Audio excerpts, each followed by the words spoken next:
Greetings and welcome to episode 248 of the Words About Games podcast, the weekly video game podcast for Words About Games. That was the old intro. It's the news and culture podcast for Words About Games. I'm your host, Amy K. Alexander, joined this week by the dancing falcon himself, Mr. Daffyd Mooney. How you doing? It's good, Amy. You know what that means. I do know what that means. I don't know why I'm doing this. I don't know why you do anything. That is true. Why does David Moody Why do does things? Why does Mr. Daphne Moody do anything? Don't help YouTube by saying Daphne. Well, maybe if I say Daphne, it'll change it to your actual name, and then Yeah, that'll be it. Yeah. we'll flummox the whole system. Or you just say David, it'll just spell it David. And I'll be like, seriously. It's Mr. Dave Moody. What, Dave? How you doing? What? How you doing? I'm all right. Not bad at all. Yourself? Yeah, I'm good. I got a new phone. Look, see, it doesn't have a case on it because I don't have a case yet. But Which one did you get? It's Samsung. Is that the new Samsung? It's not the new one. I never get the new ones because I'm too expensive. Yeah, it's the S20 FE 5G. I don't know. I got Hollow Knight wallpaper. I have got the Samsung, and I'm shopping for Hollow Knight phone cases. For Hollow Knight case. I don't know if it's gonna be Hollow Knight this time. It probably will be, just because I like the art style a lot. But we'll see. I like the art style of a few. I might get a Hades one if I can. Yeah, I can't upgrade until March next year. Yeah, mine was this week. It came within like a day as well. It was a fucking nightmare though, because I changed my password manager because LastPass betrayed the internet. So I was like, I'll just start fresh, downloading all new apps and painstakingly going through each one and inputting passwords and then changing like passwords that were shite. Which obviously knocked over all of the dominoes of, oh, you've changed your password, cool. Now you need to relog in on your phone. Cool. Now you need to relog in on your computer. Cool. Now you need to relog in on your Chromebook. Cool. Now you need to relog in on all of your games consoles individually. I was just like, anyway, not cool. This is why my passwords were shit, because I just never changed them for this exact reason. Easy to remember. Yeah, I've basically started doing that where I'm just like, random numbers. There we go. That's the password. It's like the part where I generate the password is easy enough, because I just let the password manager generate a password and then it saves it, and then I don't have to worry about it. The issue comes when I've got to manually input the password into a PlayStation 5 with a controller.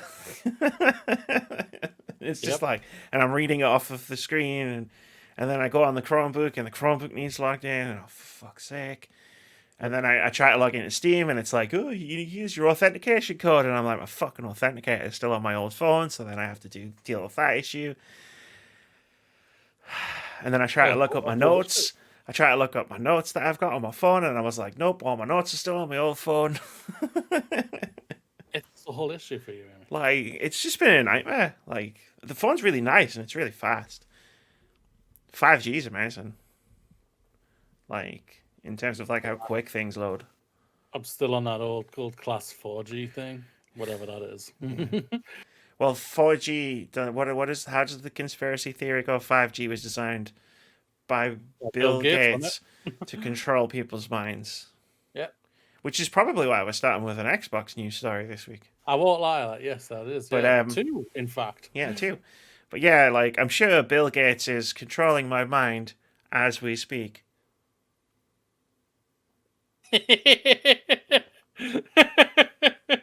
Audio listeners will not get that reference, so check out the video version this week.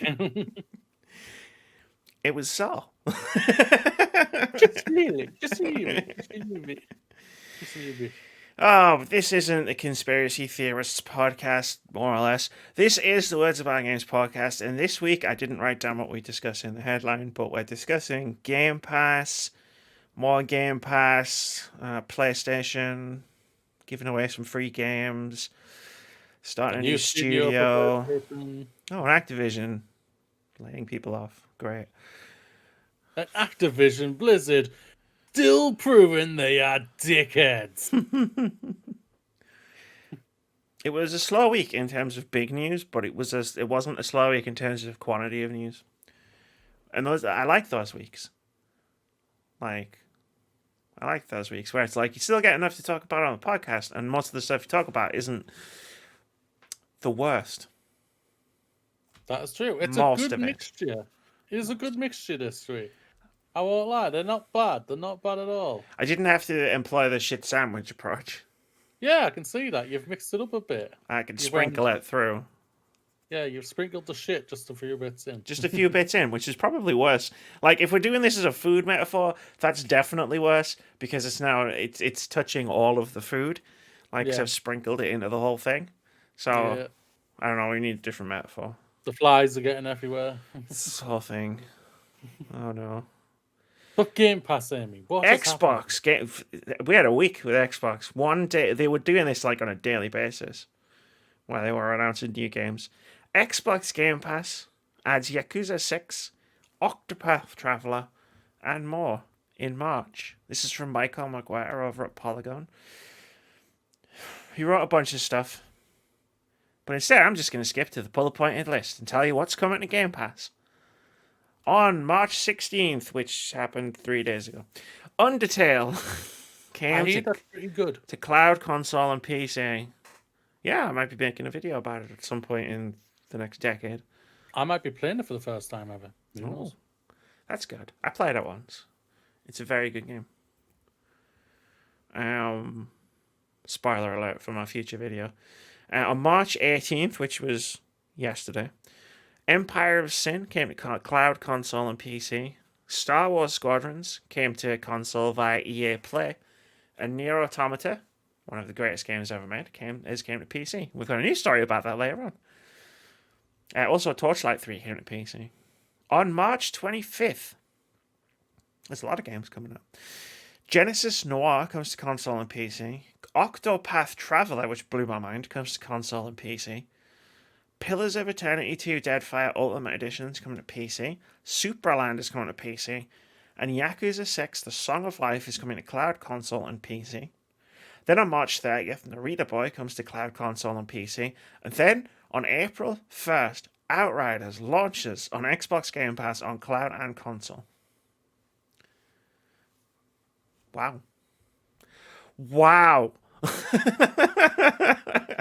If you had us say, which we always say about Xbox, if you haven't got Xbox, the Xbox Game Pass, the best thing in gaming. Just gonna hold my glass I don't know what you're doing. Now you might just be a PlayStation person. That's perfectly fine. You're going to be playing your games brilliantly over there. Or You a might be a Switch person. Nintendo person playing your games over there. You even have a couple of these games and everything like that. But if you're a person who can't afford 40, 50 pounds, 60, 70 pounds worth of one, even just one game, tenner of that will get you all of this and more on Xbox Game Pass. And you can play it on Xbox, on PC, or on your little thing called a phone. Plus, let's not Unless forget. you're an iPhone. Sorry, iPhone. Let's not forget the 20 Bethesda games that came out last week. Last week, I was going to say, and they're going to be bringing more as well soon. When they will, we don't know yet, but they are going to be doing more. It's astonishing. It really, really is. This is what Game Pass is. This is what a subscription service in general is all about, especially when it comes to this type of thing. Netflix do it perfectly. Disney Plus have done it perfectly. The Xbox, Microsoft are doing it perfectly, giving you a variety of different high-branded content for you to play in any version you want to play. You've got 3 different options: mobile, console, or PC, whatever way you want, and you got it. That's amazing. That's fantastic. What more could you ask for? I'm not gonna lie, like I was playing, I got bored, right, in an undisclosed location earlier this week, and I decided to show my friend Game Pass, like xCloud. So, like, if anyone any of my friends who are on Xbox, which isn't many because I don't really add people on consoles anymore. But like, yeah, I noticed I got one random achievement in Streets of Rage 4 was because I was messing around with Game Pass on my phone. I still haven't tried it on phone yet because I think I'm going to get the attachment for you to attach it to a controller. You should properly. either get the attachment or get a clip and use your Xbox controller because you can do that because it's a Bluetooth controller. Yeah. Like I was because I just whipped my phone out of my pocket and I was like, "Oh look, check it out." Blah. It's not the greatest. It wasn't for Streets of Rage 4 because like it used the touch controllers, the touch controls which are like on the sides of the screen, and Streets of Rage 4 is obviously like a beat 'em up. So like it's like my thumbs were in the way more like half the time. But, where are you? Where are you? It worked perfectly. Like considering I was on my mobile network on my mobile, sat in a building which had a metal roof, and I just sat there and played Streets of Rage, and it was perfect. Like it didn't falter or stutter or lag or any of the other things Stadia did to me on my home internet wired connection. So take that as you will for the underlying technologies of xCloud. I keep calling it Game Pass. It's xCloud. But we've also said many times they've marketed cloud perfectly though. Yeah, because you get Game Pass with it. So like yeah. You don't get all the Game Pass games, obviously, otherwise cloud wouldn't be specified in like the game releases. But like you get a bunch of them. Yeah. Like if you're gonna have a subscription service that ties into your xCloud, your cloud gaming subscription, your cloud gaming service, it should probably come with some games. Google, it should probably come with some games, don't you think? That would have been a good idea. There's no. That would have been a great idea. Yeah, and you've got some great sounding games here. I've heard nothing but amazing things for Octopath Traveler, which is really amazing to think that this is on this.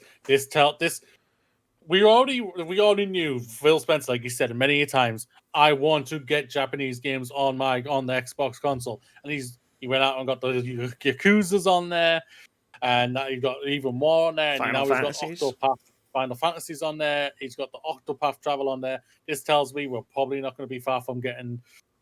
I don't think we're going to get Bravely Default 1 just because it's the Nintendo DS, but I can see maybe Bravely Default 2 just because it's on a console and everything, quote unquote console type of thing. So I can see that maybe further down the line. But again, I think the ultimate question is for a lot of people when it comes to Japanese games. I think everyone still wants the question. Where's my Persona type of thing? I'll say like this: I don't think you're gonna get that at this moment in time. No. I think you're gonna be. That's a long way away. The Bravely Default games were published by Nintendo. Oh, never mind then. Yeah, the Octopath Traveler was published by Square. Bravely. I was wondering if they self-published it or if Nintendo published it. So ignore what I said about Bravely Default, people. Bravely Default hates us, or hates you if you haven't. That's fine. But either way, but no, they're just doing amazing things.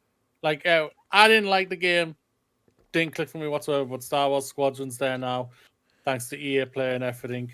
You got Nier Automata, which is funny that the sequel or prequel's coming out shortly.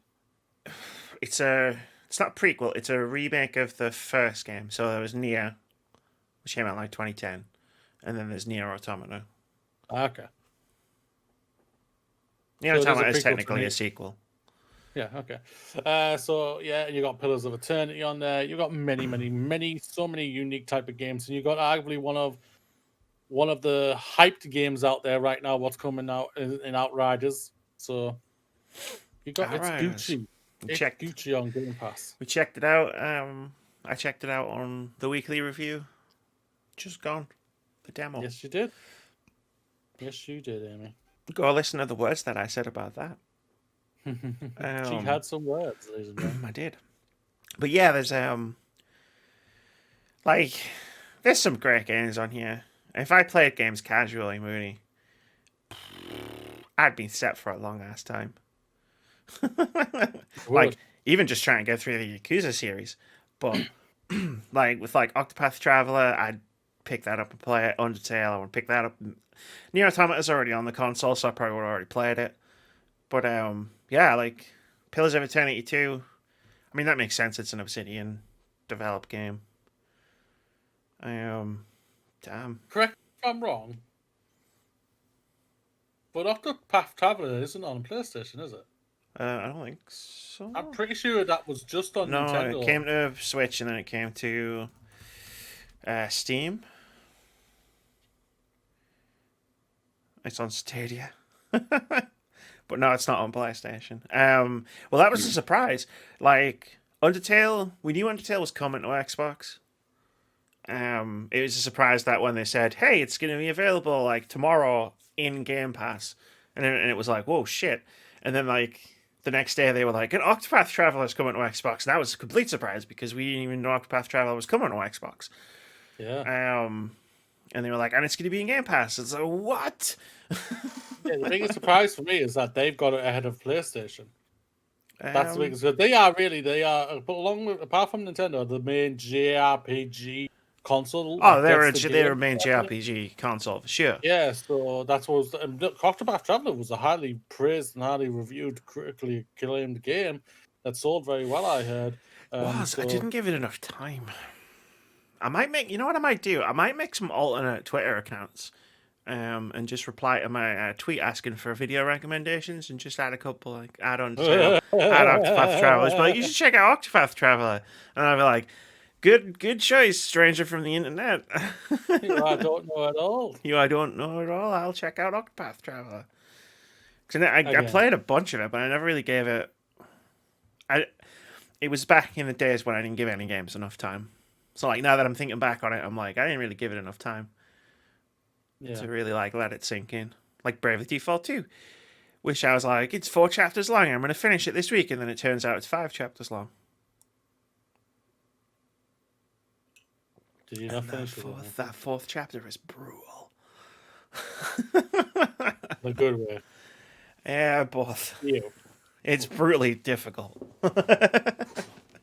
Like, holy shit! You go into the first boss fight of chapter 4 thinking, I'm doing okay at this. I'm ready for this. And then it just goes boom, and party kills your entire party. And it's just like, oh, shit. So your monk ability didn't help you there. Ah, nuts. The monk ability is OP. Come on. It's still OP. No, I guess that boss it is. It's just now so are all the bosses. So no, I haven't finished it. But I'll talk more about that on Sunday because I've given it on Monday because I'm giving it a bit of a rest, as you know, for the time being because I'm into another game right now. I was like, if I'm gonna make this specific video, I need to have the game played for next week, and you'll find out why when Moody reads the games that are coming out next week later in the podcast. However, we're going to continue to talk about Game Pass with our second story. EA's games are finally coming to Xbox Game Pass for PC. This is from Imogen Beckhelling over at Rock, Paper, Shotgun. It's a weird website. It's a great website. It's a PC weird website name, I rephrase that. It's a really good website for PC gaming and indie games. Do I need to read this? No. So, like, EA Play... the time part, I guess. Which part? In the blog post, Xbox says... 9 p.m. GMT today, which was a couple of days ago. Xbox Game Pass for PC members will have access to EA Play's library of games, including good ones like Titanfall series, the Dragon Age series, Star Wars Jedi Fallen Order. Yep. All the games. They're adding all the sports games. So, you know what annoys me about EA Play? Because I'm going into this. EA Play is amazing, right? Like, especially considering it's bolted on a Game Pass. You want to know what fucks me right off, though? So, one, no one's suggested a Dragon Age game for me to do a retrospective video on, and that makes me angry. Two, because I want to play Dragon Age again. Two, but here's the big one. Someone did recommend The Sims as like a video to do a retrospective on, and I went, oh, that would be really interesting. Spoiler alert, because very few of the people that suggested this will watch this podcast. Like I said, I was going to pick one and then do it. I'm going to do them all at some point because they're all too good suggestions just to pick one and bin the rest. Also, like 3/4 of the suggestions are already on my list. But The Sims 4, I was like, I could do The Sims 4 and then like do a bit about how the series has evolved and then like talk about that and then talk about just The Sims and what it does and why it does it so well. And I've got EA Play. So I'm assuming The Sims is going to be in there. And then I looked and it was like, cool, The Sims 4 is in EA Play, the base game. And then I was like, okay, if I'm going to do a retrospective on The Sims 4, right, I should at least have some of the major expansions, right? If not all of the major expansions. And then I was like, you know what? Because it's the EA Play is the £4 a month one.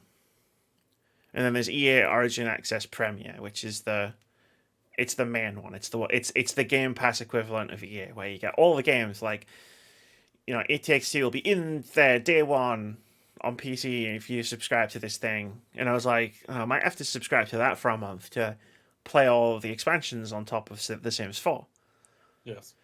None of the expansions are in EA Origin Access Premier, Rudy. Of course it isn't.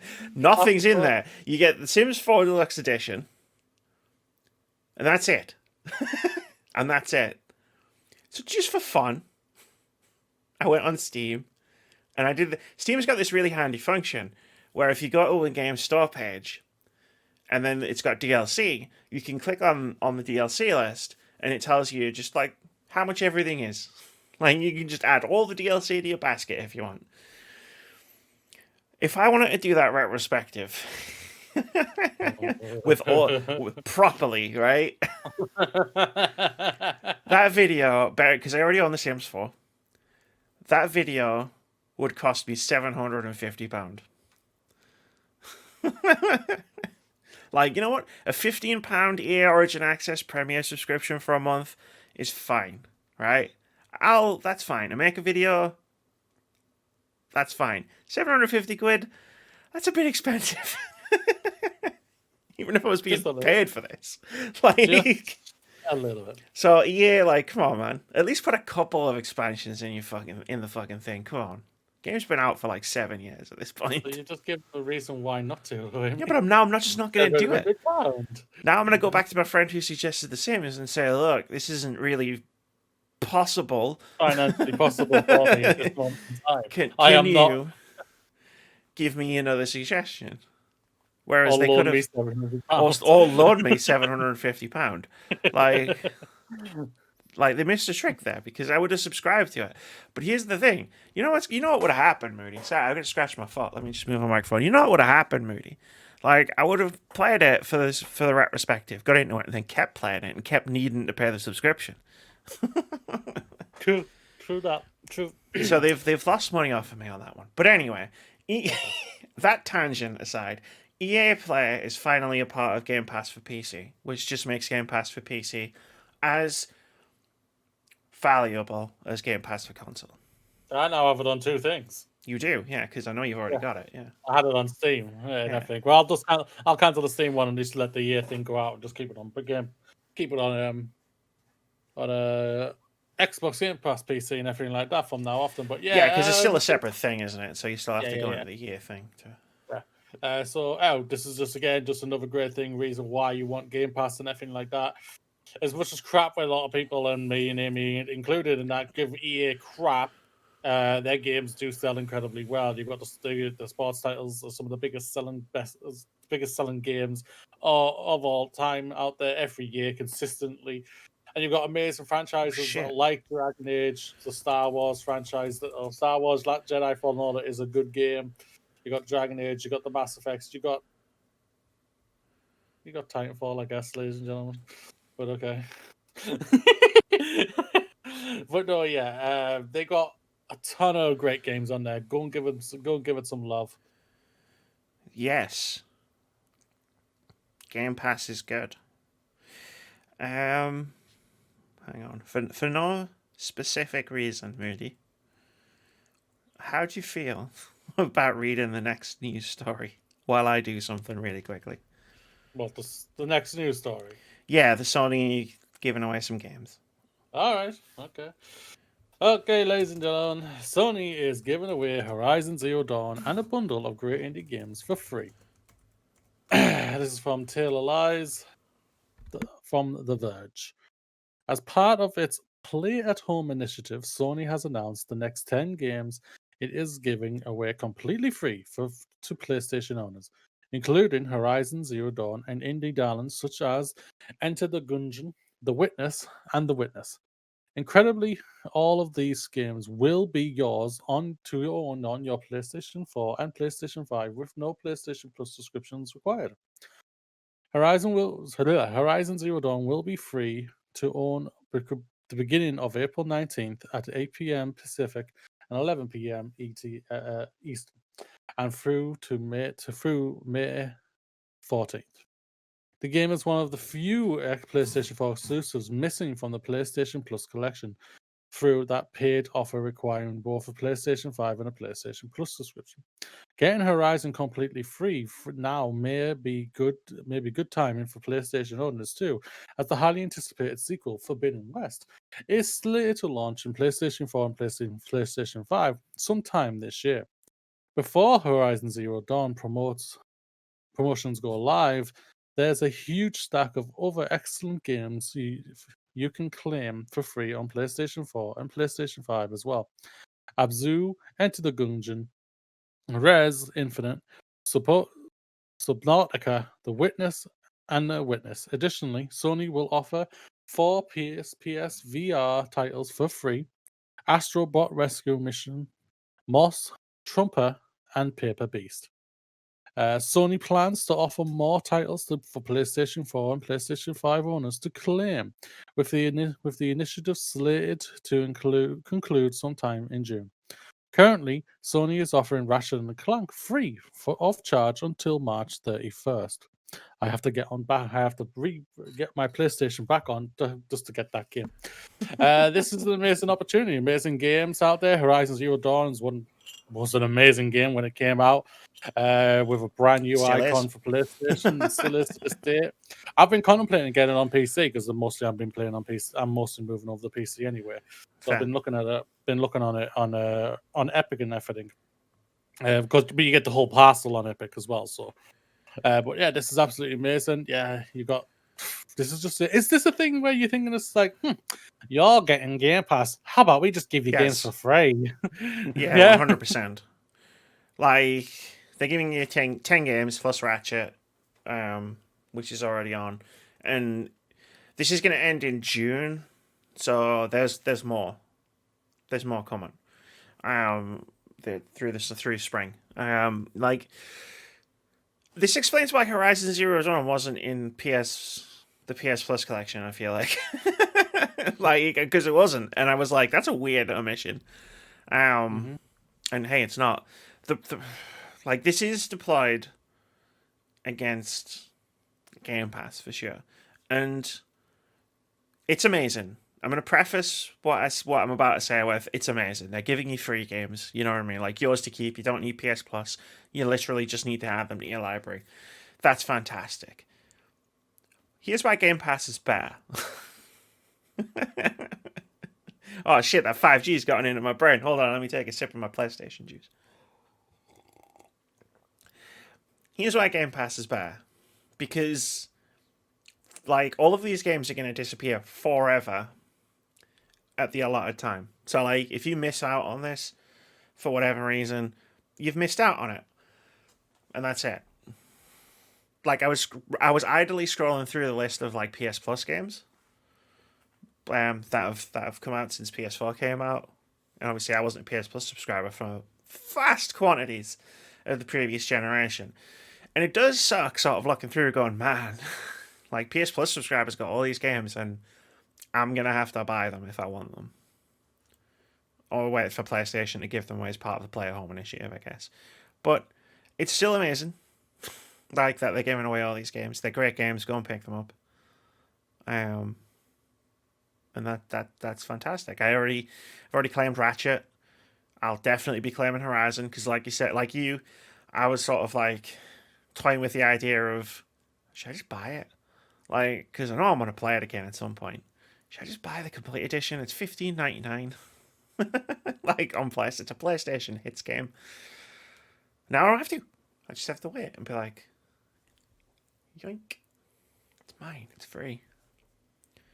But it's not the full game, is it? It's not stating it's the full game. Horizon Zero Dawn. DLC. It's the complete edition, isn't it? Yeah. Is it? Yeah. I'm pretty sure it is. I just pull like the one news story. That didn't mention it. Yeah. I don't know. It just says Horizon Zero Dawn. You just say Horizon Zero Dawn. Why did I just click on the news story that you just read? Mm. I'm a clever girl. Yeah, you claim the complete edition of the blockbuster, which includes the Frozen Wilds expansion for free on April 19th. Sexy. That's pretty good, that, like. That's Engadget. Chris Holt. K. Holt. I can read the next news story. I didn't just add something to the show notes that I completely forgot about. No, not at all. No, that never happened. As soon as he said, these games, they sell really well, I was like, games selling really well. Wait a minute. Wait a minute. But before that, Amy. A new PlayStation developer. Jade Raymond's Haven Entertainment Studios to develop a new IP for PlayStation. This is from Adam Bankhurst over at IGN, who writes, Jade Raymond has started Haven Entertainment Studios, an independent company in Montreal that will be working on an unannounced new IP for PlayStation. Announced on PlayStation blog, Raymond wants the studio to, quote, create worlds where players can escape, have fun, express themselves, and find community, end quote. Raymond recently left Google, where she was leading the now shut down Stadia Games and Entertainment first-party studio. Prior to Google, Raymond helped create such titles as Assassin's Creed and Assassin's Creed 2, and founded and led both EA's Motive Studio and Ubisoft Toronto. As Raymond took stock of her career over the past few years, she knew she needed to, quote, get back to what I love doing most, and do so in a way that gives our team the freedom to explore, inspire, and create. And so today I'm announcing Haven, an independent studio where many of the talented game developers I have worked with for years and love dearly are coming together to do what we are most passionate about. It's time for us to refocus on games, she wrote it in capital letters, in a place where we can practice our crafts without any barriers or impediments. We want to create worlds where players can escape, have fun, express themselves, and find community. We want to pour our passion into a project. We want to make something wondrous for people to experience, because we believe in the power of games to bring joy to people's lives, and Sony does too. Their commitment to excellence is unmatched. It's why I couldn't be happier to have their backing and support, end quote. The name Haven was chosen because Raymond wants this to be a haven for developers, and while she has nothing more to reveal about this unannounced IP, the team is already hard at work on the project. How far into this project, Miss Raymond? not that far. Google SG&E were only shut down like last month. So you gotta think, we're 3 years out minimum for this. Depends how big a game she's making. That's true as that as well. This is not bad. This is great. It was always great to hear a new studio opening up, doing new things and everything like that, expanding, exploring, doing new adventures. And I like what she's saying is, for me to wanting to obviously become a developer, it's sounding really good. Her name Haven is for developers to come and express themselves, to be a haven for developers out there and everything. And that, I won't lie, I'll say right now, for me, that's very enticing. It sounds incredible to hear that type of thing, because that's what you would like to hear a boss to say, and not be a dick and everything. But good on her. Why the hell not? Kick butt. Yeah, like I hope she brought a bunch of the people from SG&E who got like laid off because Google sucks. And they're terrible at making games and game platforms. You hired Phil Harrison, Google. What did you think was going to happen? Remember what he did last time? And the time before. And the time before that. And the time before that. The last 4 places he's been at, he's left them on fire. Well, sunk. Literally. But Yeah. no, I'm really happy for this for Jade Raymond. Like, I feel like we've been reading about her sort of moves for a long time without ever really seeing any results, any Yeah. games. She left Ubisoft, went to EA, formed EA Motive. They assisted on a bunch of games. They never made their own game while she was there. She left there, went to Google. Like, which you gotta think, like, if you're Jade Raymond, at the beginning of this Google Stadia thing, it's like, fuck yeah, I'll go and head a game studio at Google. They've got all the money in the world. Like, it's blank check. And They're then gonna back me and everything. they Yes. fucked it all up. So like now she's got a PlayStation. PlayStation are backing her and her studio to make whatever game she's making. And I hope it's amazing. Because I'd like to end this saga on a Jade Raymond has made a game and it's fantastic. Oh, you know, Jade Raymond Studio has made a game and it's fantastic. Raymond's Haven Studio has created an amazing game. Let's talk about games and how well they are selling. Why not, Amy? Why not? It's weird that this just suddenly appeared in the show notes all of a sudden. Could you back and type quickly? I don't know what you're talking about. Let's get you back and type quickly. The NPD breakdown for February 2020 happened last week. Here are the top 10 best-selling games of February 2020.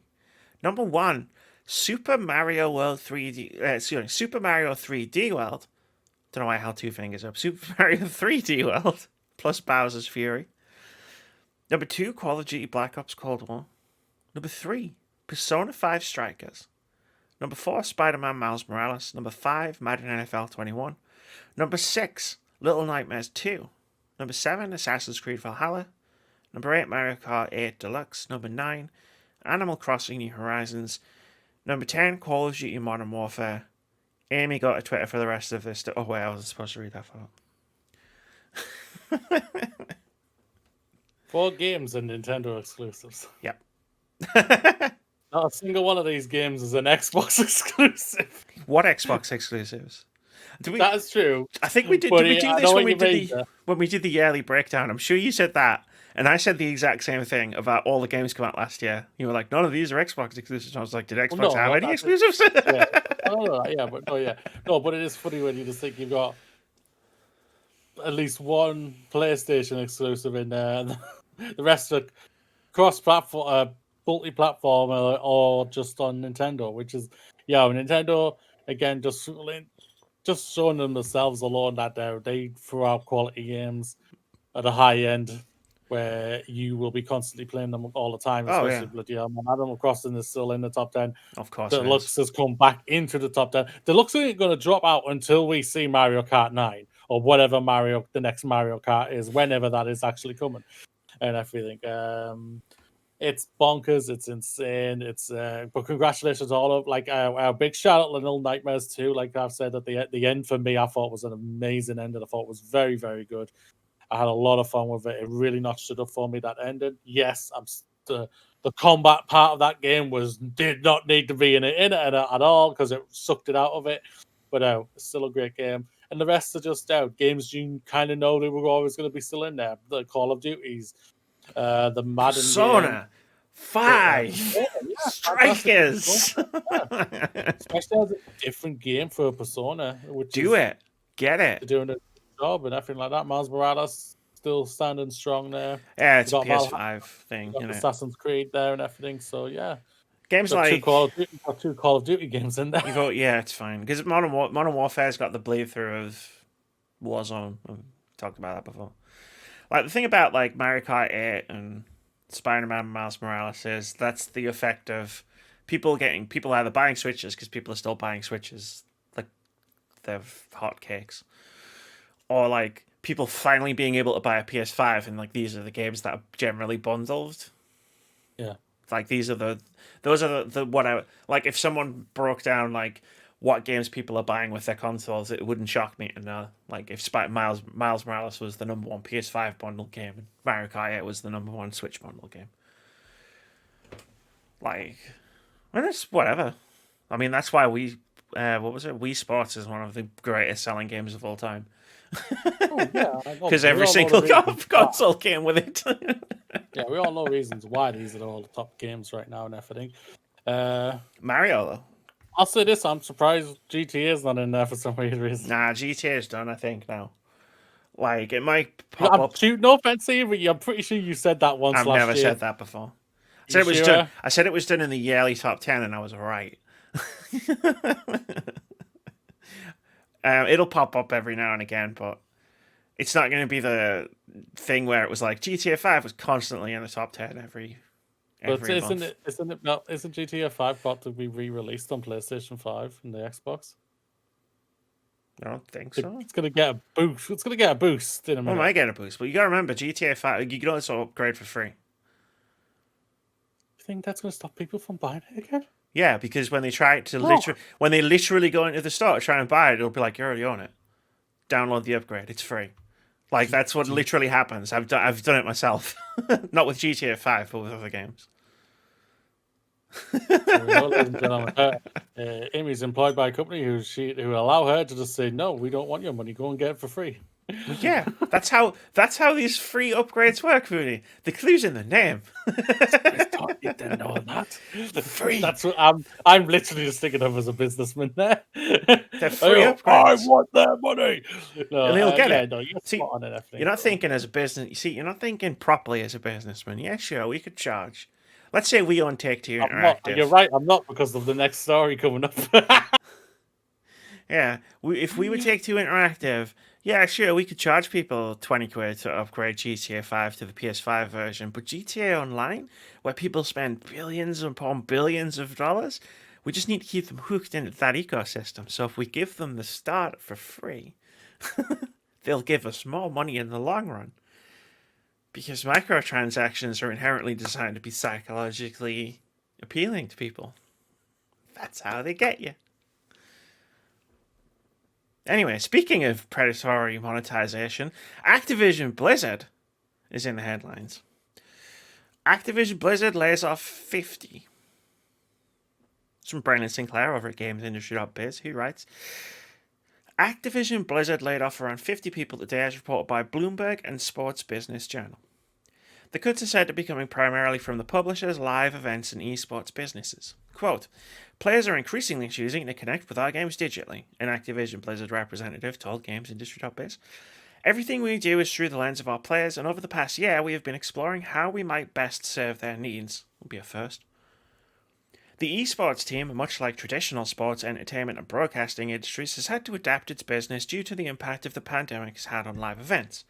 We retained a vast majority of the team throughout a complex year, and these changes were not made lightly, particularly in the current environment. We are taking extensive steps to ease the transition for all affected employees, end quote. The representative did not immediately return a request for clarification as to which division the cuts came from. Speaking with Sports Business Journal, Activision Blizzard President of Sports and Entertainment Tony Petiti said live events for Call of Duty League and Overwatch League aren't going away entirely. Quote, we learned a lot last year in terms of how the leagues can be structured for online play, and we'll look to carry forward the best practices from that. In terms of timing, it's a reaction to the realities of how the leagues are playing and what resources we need to allocate to best serve the league owners, teams, and fans, end quote. An Activision Blizzard representative further clarified, saying, quote, live events are still very much a part of both the Overwatch League and Call of Duty strategies. We plan to get back to them as soon as it is safe to do so and logistically feasible, end quote. Bloomberg reports that the US employees being laid off will get at least 90 days severance and a year of continuing health benefits, and then I added on to the end of this, and according to Jason Schreier, a $200 Battle.net gift card. That'll make everything better. We are taking extensive steps to ease the transition, while also giving our CEO a $200 million bonus. That's the Fuck off. That's the tea. They did, to be fair, they learned from last time they did this. Because last time they announced the record revenues and then laid a bunch of people off, whereas this time they're laying people off and then they're going to announce the record revenues. Because you both know they've made record revenues. we both bloody know.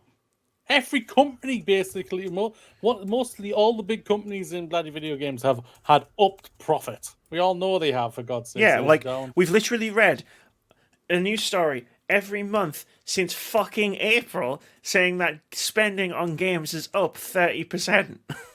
Because people don't have anything better to do because they're all fucking locked in their houses. And the one thing that Amy said that she didn't think would happen, well, she didn't think would happen. I think I'm paraphrasing it wrong. But anyway, you were thinking, you don't think, I've said, and I've kind of agreed with Jim Ryan, video game industry has proven itself to be basically recession proof. It's still shown to be that's keeping itself recession proof because people have nothing else to do and they're spending the money which they probably should be saving. I was going to say, they should be saving it. There's no doubt about it, but they're doing it and they're doing it. Let's wait until the stimulus checks and the furlough schemes end before we say whether the games industry is completely recession proof. Still say right now it's going to be fine because, like, you know, right now. And I'm just speaking for the UK. I don't know how it works in other countries. Right now, everybody who's on furlough is still getting 80% of their wage, which they're not, and because they're not like the stupid fucking thing about capitalism. Amongst all of the many stupid fucking things about capitalism that I found out when I was furloughed for 4 months is you have to spend money to go to work, and you actually save money when you're not going to work.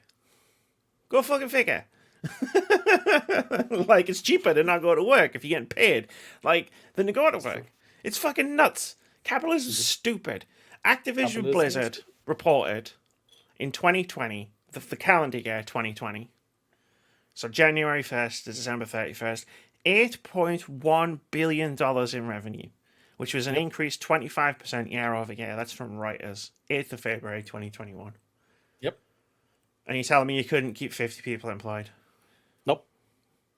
Which I'll remind you, because, like, let's dissect what they actually say. So, like, I mean, you know, you gave them $200 Battle.net gift cards so they can all play Diablo 2. Last year. Right, you kept them on through the worst of the pandemic.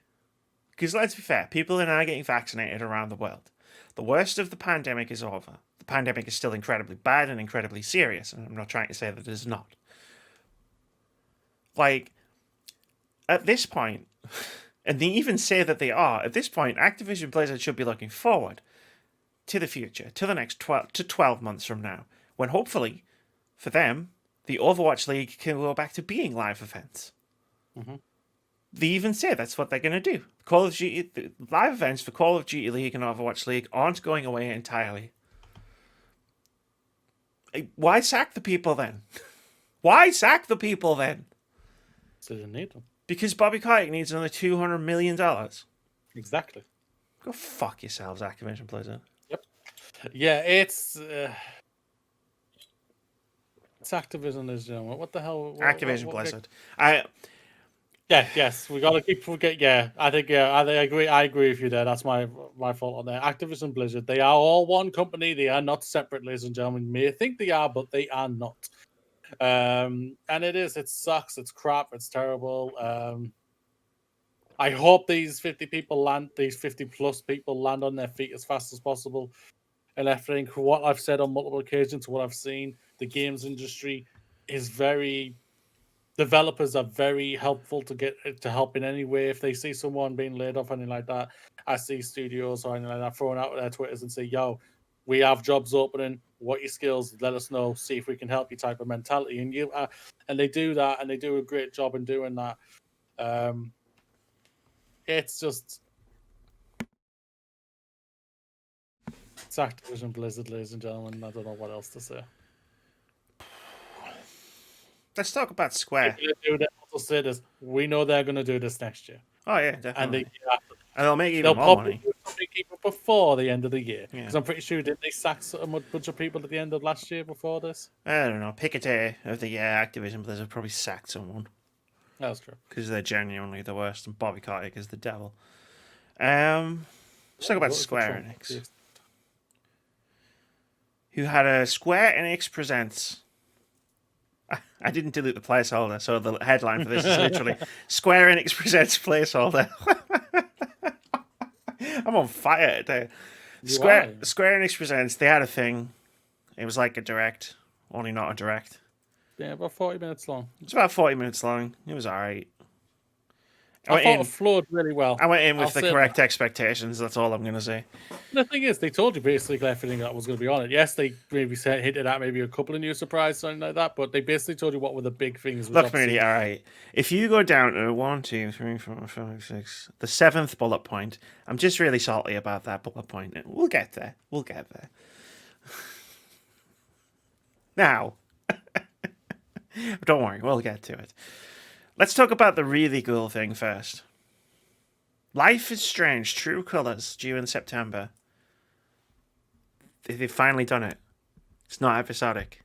They're just releasing a game. A complete game. Yeah. All at once. Yeah. I'm so excited. It seems like they're giving you the option to play as an episodic in it, but it's all the game altogether. I think that's what it sounds like to me. They're giving you two choices. That you're going to get the whole game, but you could set it up as a episodic thing to give you the break, or you can just smash it all at once. And this is a great idea. This is a great idea. It's fantastic. Life is Strange games have been some of the best ones for me. I've loved them. I love the first one. I love the second one. I love Before the Storm.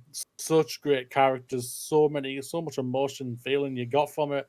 And you just fell in love with the characters, and you also hated the characters you were meant to hate. Like, you were just like, you are a scumbag, and I'm going to chop off your little willy or something like that. But either way, I love this. I thought the poster's so beautiful. Like, I just want to just have the that. The premise is good. Like, it's the premise. Well, the premise is all like, hey, she can, like, the powers that the main character has is, because, it's Life is Strange, is the protagonist can see. The trailer was really good, by the way. You can see people's auras, and different colors represent their different emotions, and if their emotions are really strong, they can infect the protagonist. But the protagonist can also see what's causing the emotions, and there's a mystery involved where somebody's died under mysterious circumstances, and it's give me this game, give me. I like they didn't speak about the bush either. They just got straight in it with the trailer when they said, "Oh, her brother died." Yeah, they got it out the way. Didn't hang around with her, and I just told you this is because obviously the good thing about that, they're probably saying that happens really fast at the beginning of the game, so it's no point of hiding it. This is everything here, boom, boom, boom, because we have to obviously explain what this story is going to be about in some sort of way, and it does. They do a really good thing. The trailer visually looks really. I really like the art style. Looks very, very good. It looks very paintbrushy. Like it's been painted or some sort of way for me. And I just really, really like this. The first time they've basically done motion capture for the games as well, which I think is a really good use to always make the movements more authentic and more connect with the characters even more. So yeah, I really, really like this trailer. I thought it was a great head up, and September cannot come fast enough. Did have you logged into Fantasy Critic yet? Have you made a bid for it? Maybe. You don't have any spots left. I do. I have 2. Yeah. 2 whole spots. All right, I'll have a look at this. But what are your thoughts on Life is Strange, Jamie? I said, give me it now. Can I have it now? Give me it now. I want to play it. It looks great. I didn't watch the Square Enix Presents. I couldn't be bothered. I'm worn out with direct style video game presentations. But you know what? I was on Twitter the entire time, just looking to see what people were talking about, watching the trailers that interested me, avoiding the trailers that didn't for Avengers. And now, just really, this one really stood out to me. And again, it's the one thing that I was really waiting for from the Square Enix Direct. I liked how they didn't hide it either. They just said the brand new Life is Strange game before they even when they were announcing that they're doing a thing this week. It just came out. This is what we're going to show you. There's other things, but this is the main thing, and they did a great job. Yeah, and I like the trailer. I love that you're getting the remastered versions of the first Life is Strange along with its prequel as well. How dare you? That was my thing to read. Don't read my bullet points. How dare you? I'm just kidding. This is amazing. I'm tempted to buy the the full edition, the gold or ultimate edition, just to get it, and like probably play it all back to back. Maybe I need I'm to not replay sure it. This because is I have this feeling because they're releasing Life is Strange and it's before the storm. There's more of a connection with that. Maybe I may be thinking too much into this, and I probably am. I know this, just because we know that there's a girl from back before the storm that's in there, that's in this game. Is just one of the love interests you can a romance in it, which is going to be interesting and everything like that. I love they give you the opportunity in what you want to do in this game. I love it. But go, Amy. What were you going to say? nothing. I was literally going to read the next bullet point, and then you stole the bullet point off me. So I'll read the one after it. And there was a new Outriders trailer with like showing like high level powers, stuff that's not in the demo. I didn't watch it because when I decide I want to play a game, sometimes I just stop watching trailers for it, and this is one of those times because obviously like I played the demo last week 3 times, and I enjoyed it. You can go and check out my thoughts on it. So like I'm really interested in the game, but I don't know what they showed at the Square thing because I didn't watch the thing. So nothing much. Again, it's just like, give me the game. Can I play it now? I mean, I know I can. Can I play more? Can I continue? Stop sending me to buy the game when I reach a certain point. Just let me play it. Please, thank you. Give me it now. Give me it now. Give me it now. It's a Game Pass, so I can wait. It's 1st of April. 1st of April. April Fools. There was a... Sorry? You think they're fooling us to play with us? It's not April Fools! You know they're going to tweet that out. You go into the fucking Xbox Game Pass store, download Outriders, and it just downloads Final Fantasy 16 on your console. It's just like April Fools, fuckers. They'll probably be like, wait, what? I don't know if I'm angry at this now. Wait. I don't know whether to be mad or excited. Really happy. Yeah. Shit. There was a trailer teaser. Very brief glimpse at Forspoken, which is the actual name for Project Athia, which is due out in 2022. The actress who plays the lead character said some stuff. Then there was a dragon. And it's going to be a really very fast-paced game. It looks like it, yeah. But I don't know anything else about it. So, like, I can see a bunch of people on Twitter being like, this looks amazing. And I'll be honest, like, yeah, it looks pretty cool. But also, it didn't move the needle for me in the slightest because it's just a teaser. Yeah, it's still too up in the air. What I saw looked all right, looked interesting. I'm intrigued. It made me go, I'm intrigued. I'll be keeping an eye on you type of thing. But it's also just like, if you're next year, you've got to be able to show me a little bit more than this. But you've got plans. You've probably already got plans when you want to actually reveal a full thing, which I'm guessing is going to be with Sony. Maybe they said maybe there's some thing. They said the next whatchamacallit, Square Enix Presents is going to be this summer. So see this summer, right? There was an Avengers trailer, which I didn't bother watching. But there's also a roadmap. We were talking about this game last week and how it's dead.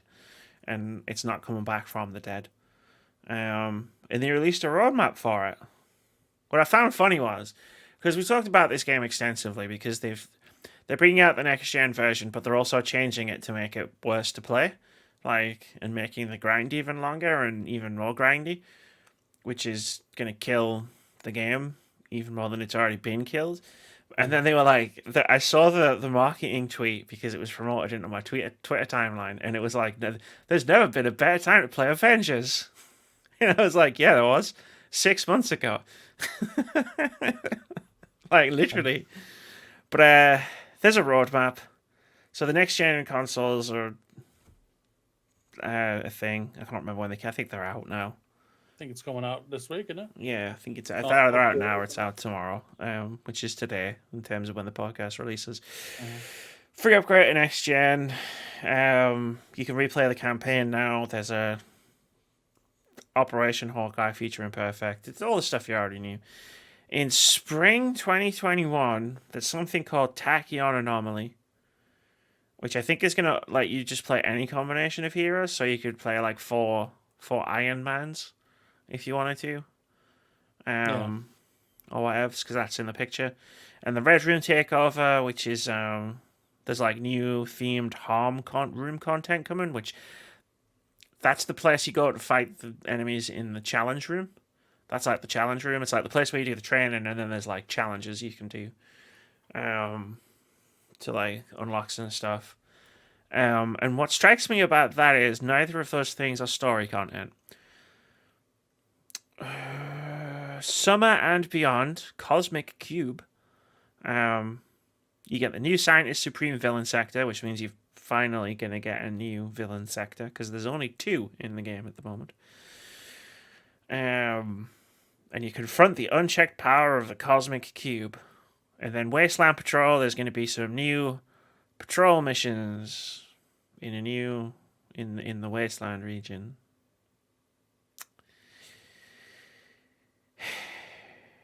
And then in the Beyond part of Summer and Beyond, there's a War for Wakanda expansion, which is finally going to have new story in a new faction. So sometime, probably fall 2021, they're finally going to actually expand the game in a meaningful way in terms of content. I don't know what else to say than what I said last week, and say that sounds good. War for Wakanda sounds great. Black Panther is the next hero. Sounds great. New villains, including Claw. New story. New Wakanda jungle biome. All sounds really great. But if you're expecting me to wait until beyond summer, nah, I'm alright, mate. And I can't see many people sticking around for the ride. And it's going to be so long that I can't see many people picking it back up just because Wakanda's happening. It's going to be interesting, I won't lie, because, like I've said on multiple occasions, like, this was a game that was built for success on the part of just, like, its IP alone should have bloody just made them a ton of money, just on its IP alone. That's because Avengers, like, MCU was the biggest thing in pop culture anyway. If they can get this right, they might be able to get some people back or anything like that. But my big question is that our personal friend, MC Fixer, saw a bunch of this yesterday. He's seen more of the game, which they did not show. And he's very confused by that. Because what he says he saw, which was a bigger thing, blew him away. He said, oh, it looks amazing. I'm so excited for this. And he was already adopted for the game, and he already likes the game and everything, which I'm over the moon for. I like the game fine enough. It's just, I don't have a reason to keep playing it. What they showed him hyped him up and made him go. And the thing what was for him is that that thing, he was hyped him up so much, he literally felt, if people see what I saw, that people are going to come back type of thing. And he feels, going off what I could sell, from what they showed, he was like, they showed nothing compared to what I saw, which is incredibly disappointing. Like, they want to get people in, they're not doing that. They're not doing the right way. This is the thing, and you kind of touched on it. Just then when you were talking about this stuff, where it's just like the Avengers name, people know what this game is. The Avengers name alone isn't going to get people in the door anymore. Like, people need a reason to go into this game or to go back to this game. I wanted to continue playing this game. You know it. We talked about it a bunch when the game came out. I had a great time with it. I played like 50 hours of the game in like a week and a half. And I dropped it, and I never went back. Kate Bishop brought me back. Hawkeye's not going to bring me back. I'm just not bothered. And then I look at this roadmap, and I'm just like, I'm still not bothered. Yeah. Like, disappointed for people need a reason to play it, and they don't have one right now. And like, you're going to make it grindier, which is fucking Jesus, guys. Come on. Like, that pushes me further away from playing the game. You're going to make it grindier? So I'm going to get Kate Bishop, and I'm going to have to grind out the pitiful amount of endgame content that exists in the game even more. No thanks. Fair. Like they never had me. They never got me, and this was never going to get me to go back. So I'm disappointed for you who wants a reason to go back. I'm disappointed for anybody who was disappointed by this roadmap who wants to go back feels like they can't go back because there's just not enough there for them to feel like to go back. As a huge superhero comics nerd, I desperately want a reason to love this game. Desperately. Man, I don't have one. So I'll just wait for Gotham Knights and Suicide Squad. Because those games look really good. But neither of them this year. Gotham Knights is supposed to be this year. It's not been pushed officially yet, but yeah, we'll see. Also, from the Square Enix Presents Tomb Raider Trilogy Bundle on PlayStation and Xbox. £17.99 until the 2nd of April. Then it's $44.99. I checked it out on PlayStation. The discount is a PS Plus discount, just to be so you're aware. Yeah, it's a bit shitty, but hey ho. It's a good price if you're getting it for that price. It's a good price for 3 really good games. There's been no mention of this on PC. And I checked the Steam store. However, there is a gigantic sale of Tomb Raider games on PC right now. I just bought like 10 for like a tenner. So yeah, like you can buy every Tomb Raider game from all the way back from Tomb Raider 1 to Shadow of the Tomb Raider, including the friggin' those weird isometric spin-offs for like 40 quid on Steam right now. Yeah. Ultimate Edition for Life is Strange, £65 right now on PC, 34% off. It's not bad though. Also, Lara Croft and Croft Manor are coming to Fortnite because every fucking thing's coming to Fortnite. Of course it is. I'm sure we were reading a news story last year. Was it last year we read a news story where someone who worked at Fortnite, I guess Epic Games, was talking about them having like, oh, we're going to just do our stuff. That was it. They closed down Save the World and they were like, we'll just do the storyline in the Battle Royale. And I was like, you don't have a storyline. Fortnite is designed to sell things. That's it. That's the storyline. People, oh, you like Tomb Raider? Well, we put some Tomb Raider in your Fortnite game. But at least someone's doing something with Tomb Raider, Square Enix. Yeah. For fuck's sake. I don't know if they... You gotta think, what are their plans? You gotta think. I don't know, are they starting a new trilogy with the new character, or are they rebooting this, or... The issue is, it's impossible to tell what Square Enix is going to do, because Crystal Dynamics is making Avengers for at least the next 6 months. Maybe not longer than that. And Shadow of the Tomb Raider bombed because they released it on the same day as Fallout. No. That was Rise. Rise of the Tomb Raider bombed because they released it on the same day as Fallout 4. Shadow of the Tomb Raider bombed because they forgot to tell anybody it was coming out. Like... Well, man, Keith loved it. But Keith, like, of everybody who sits in on these videos here on Words About Games, Keith's the biggest Tomb Raider fan. Yeah. Like, even bigger than me. And I've loved the game since the 1990s. And even he didn't fucking know Shadow of the Tomb Raider came out when it came out. Because he didn't fucking tell anybody. Yeah. Biggest thing for me for that game was that they made her so unlikable that I was just like, I can't play this because I'm not liking you.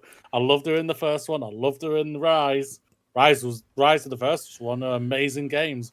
The second one, I was just like, you are turned into a right bitch. And I need to play a character I like and connect with. Yeah, she just made me not like her. And I was like, yep. When I'm openly trying to kill her, it's a bad thing. Is it, though? Because I feel like that was part of the experience of the first Tomb Raider games. I wonder what would happen if a swan dived off the top of this really tall platform. Ah! You can't say that wasn't a thing, because I remember that was a thing. Next up, a couple of games left. Yeah, Battleland Wonderland got a trailer I didn't watch. I've seen what I get. That game looks really weird, which would normally be my thing, but you know I hate to say this about video games. It looks really bad. Like, it just does not look good for me. There's a demo. I might check the demo out before launch next week. Just to try it. I don't know. Something about that game just makes me think, nah, I don't want to play you. I don't want to play you. No, not broken. Just I don't want to play it. We now know what they're doing with Just Cause. Yeah, it's a mobile game. So Space Invaders. Space Invaders is an augmented reality mobile game, and then there was a Hitman mobile game update, whatever. Mobile games. They're fine, and if you like them, you like them. They're not something we really talk about on this mobile podcast, games is a huge economy. Yeah, it's a huge economy. I'll never talk down on mobile games. Don't mistake my dismissive attitude towards them as me looking down on them more than just we don't play them, so we don't talk about them. Because unlike the majority of people who talk about things on YouTube, if we don't know about something, we just don't talk about it. That's true. Because those would be uninformed opinions and bollocks coming out of our mouths. But then that is the majority of content on YouTube. There was a Dying Light 2 update. Apparently, it's still coming out this year. This week. I forgot that happened. Everybody forgot that this was happening this week. Dying Light 2 is still coming this year. This is from Sean Prescott over PC Gamer, who writes, despite delays and reported chaos at Techland, Dying Light 2 is not in dev hell, the Polish studio insisted last week. Now, it has issued a slightly more substantial development update, though to call it an update is a bit of a misnomer. It's mostly a request for patience. In the video, Techland staff react to some of the most strongly worded demands for the game to release ASAP, and there's a short gameplay sizzle reel too, featuring all the gratuitous violence and body horror you'd expect from a zombie-slaying RPG. There is one substantial piece of news to come from it, however. Dying Light 2 appears to be set for a 2021 release. At least the text 2021 appears towards the end of the video. Perhaps the studio just thinks the numbers 2021 look really cool. But Techland's message is otherwise pretty clear. The game is in development and it's going to be special, and one day you'll get to play it. The studio admitted last week that the game's 2018 announcement was too early, after increasing suspicions that not all is well with the project. Most of the worry is born of a February report by The Gamer, which painted an unflattering picture of the Polish studio's progress on the game and its work culture in general. In its response to the report, Techland wrote that it takes all complaints very seriously. Yeah, I'll just say, be frank, I didn't see this, I didn't watch it, I didn't like that. I'll still state to this game's not coming out in 2021. I'm saying that right now. When the developer literally says in the quote, the game is in development and it's going to be special, and one day you'll get to play it. Yeah, that's not 2021, guys. Nope. Maybe 2022. Maybe, but yeah, it ain't 2021. If this comes out in 2021, I will be highly surprised by this. I concur. I also don't like the fact that they're legit. They were in their video. It's like it's briefly talked about there. Because I watched the video. This is the thing I watched on like the Square Enix thing because it was short. Where they were 10 seconds. Yeah, where they were reacting. It says there they were reacting to the most strongly worded demands for the game to release ASAP. That's a nice way of putting harassment. And now, like I don't know. I feel kind of uncomfortable that they like legitimized the shit comments that they were getting about releasing Dying Light 2. Like I don't know. It just made me feel a bit uncomfortable. Like. You're appealing to people you shouldn't be giving the time of day to. Yep, not at all. People are giving you shit comments, you ignore those people. Like, it was funny when Sean Murray did it, when he was but he made a joke about, like, setting up Home Alone defenses at the studio, and that was funny. And also that he didn't show any of the harassment he was getting. Like, putting it in your official update video and putting the comments, it's just... I don't know. It wasn't cool. And I don't know. Maybe it sits with me more uncomfortably because of the report that we read last month about how terrible a place it is, how terribly managed a development studio it is. Allegedly. Thank you, Keith. I swear, Keith haunts this podcast Whenever I say something like that, I just hear his voice say allegedly in the back of my head. Allegedly. Well, no, I used to do it all the time. Like on the podcast, I'd say something and he'd go, allegedly. And now I hear it. I still hear it. He hasn't been on this podcast for more than a year, and I still hear his voice in my head go, allegedly. And now I feel like to honor his spirit, even though he's very much healthy and alive, like I still have to say the word. Like it's what he would have wanted. Even though it used to annoy the shit out of me. Allegedly. Allegedly. I'm not going to read this because we've gone through the history of this game a few times on the podcast in the past couple of years, but I'm going to read the headline. Taiwanese horror game Devotion now back on sale after Steam and GOG controversies. I'm actually going to read the first paragraph just so you know where to get it from. Red Candle Games, the Taiwanese studio whose first-person horror game Devotion has been unavailable to buy following controversy over a reference to Chinese Premier Xi Jinping, has put its game up for sale on its own online store. Devotion and the studio's first game, Detention, are available to buy now without DRM. Sam Byford over at The Verge, I wrote that. This is a good game. I was very, very fortunate enough to be given a code to review this game. So I was one of the few people who actually have the game on Steam. And, even though you can't buy it, if you own it on Steam, you can still download and play it. I think I streamed it and then I reviewed it before all the controversy kicked off. It's a really good game. You should go and buy it. Like, both of their games are very good horror games. And it's been really annoying that this really cool horror game that I would have definitely recommended for the last 2 years hasn't been on sale for the last 2 years. I don't know much about this or anything like that, so I can't comment on it. It's unfair of me to say anything. I haven't played the game. I haven't had a chance to play the game. No one has. That's the point. Or anything like that. So it's unfair of me to say anything about it. I am not. Go play it. It's great.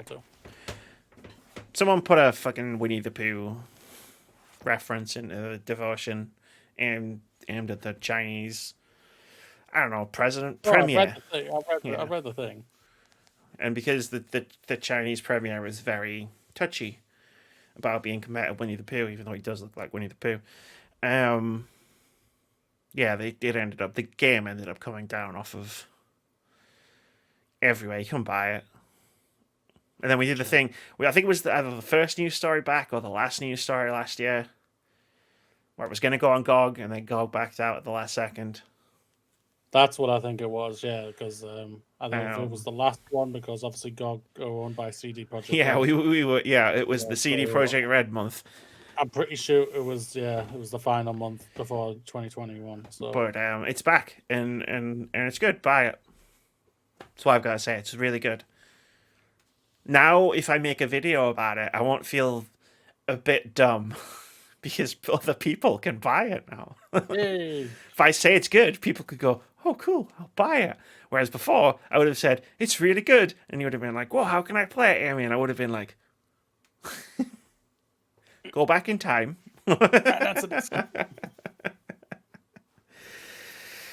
Go back in time and buy the game. Speaking of, there's no segue. There's no segue there. I just said it, and I said it. You know when you start a sentence and you hope that by the time you get to the end, you've thought of the end of the sentence? Yeah. That's what I just did, and it didn't work. Riot Games investigation into CEO finds, quote, no evidence of misconduct.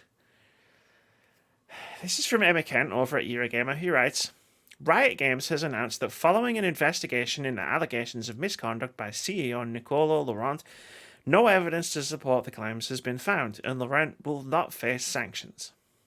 The investigation was commissioned by Riot in response to a lawsuit by former Riot executive assistant Sharon O'Donnell, filed in January, which accused Laurent of sexual harassment, gender discrimination, and wrongful termination. outside law firm Seyfarth Shaw LLP carried out the investigation, then gave its results to the Special Committee of Riot's Board of Directors, a committee of directors created in 2018 to oversee the company's progress in diversity and inclusion following a Kotaku expose on widespread sexism at the company. The Special Committee reviewed the results of the investigation and concluded that there was no evidence to support the claims. Shock of shocks. Quote, since 2018, when we revamped our internal investigation process, we've used a rigorous outside investigation process to ensure that any allegations against our senior leaders are investigated thoroughly and without bias, and that those investigations involving our senior-most executives are overseen by a special committee of Riot's Board of Directors. Following the recent allegations of misconduct raised against Riot and our CEO, we were fully prepared to do so again. The special committee of our Board of Directors has concluded after review of the results of the investigation, and based on everything that they know, there is no evidence that Nicolo harassed, discriminated, or retaliated against Miss O'Donnell, end quote. According to the Washington Post, the announcement and accompanying letter from Laurent Detaille and the claims were initially shared internally with the company's staff, but the statements can now all be viewed online. Riot has also filed a request to speed up court proceedings in an attempt to move the case to arbitration, out-of-court settlement, claiming this is a response to alleged witness tampering. The company claims O'Donnell offered to pay someone to testify in her favour, that someone claiming to be on the legal team threatened another person to get them to join the lawsuit, and that O'Donnell gave witnesses contact information to the press. In the lawsuit, O'Donnell claims that Laurent subjected her to sexual comments and invited her to travel with him and work from his house while his wife was absent. The suit says Laurent became hostile when O'Donnell declined, with the CEO limiting her workplace responsibilities and ultimately having her fired when she reported the incident to Riot's HR department. This all follows recent news that Riot again attempted to force plaintiffs in its class action gender discrimination lawsuit into individual arbitration. That lawsuit is still rumbling on, as after an initial settlement offer of $10 million was made, Riot was accused of colluding with the plaintiffs' counsel to reach a settlement, with one state agency claiming the figure should be closer to $400 million. The $10 million settlement was rejected, and fresh legal counsel brought in to represent the women. That fresh legal counsel was... what's her name again? the very, really famous lawyer that did the Weinstein stuff. I can't remember. No idea. I'll remember the name as soon as I see it. But... for me, names, I'm terrible at remembering them. So that's I'm a bad person to ask for that. What a surprise! The Special Committee of Riot Games directors didn't find any wrongdoing by the Riot CEO. I'm shocked. It's not like you could go back to the podcast where we talked about this being filed and us reading that it was going to be an investigation that was going to be overseen by Riot directors, and me saying at the time, well, they're not going to find anything because the Riot's directors.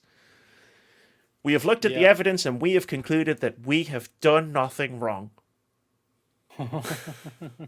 Fucking Jesus. Yeah, this is, you called it. Not surprising. Crap. We all know this it is, ladies and gentlemen. Riot Games, one of the most profitable companies in gaming. Run by arsehole. And that's just how it is, basically. Hopefully they do it. I hope this lady who is fighting for the lawsuit can get them to do a big payout. Yeah, I really hope. But I also hope it goes to court, because obviously they're trying to keep it out of court. They don't want to go to court, because if it goes to court, all their launching will come out, and they don't want that to come out. No. So, yeah, if I was the lawyer, I would literally say, nope, we're going to court. Nope, we're going to court. Nope, we're going to court. Nope, we're going to court. No, we're going to court. Because it isn't just about the money now. For me, it's like, you can't allow this company to keep this shit buried. It has to come out. The dirty laundry has to come out now. And because all this is just rumors, allegedly, or like this, like what Keith would say, allegedly, like that. It is. It's all these claims and everything, and that we need to know not just about this. We need to know other stuff, because they're hiding stuff, and which clearly they're hiding stuff. And how they use their own people to say that, to get them to, we have seen the CEO's done nothing wrong. We're fine, people. We're a great company now. Go play our League of Legends game. type of thing, and also give us more money. But We yeah, want money. no, this is just... Ooh, why don't more women come forward about this kind of thing? Gee, I wonder.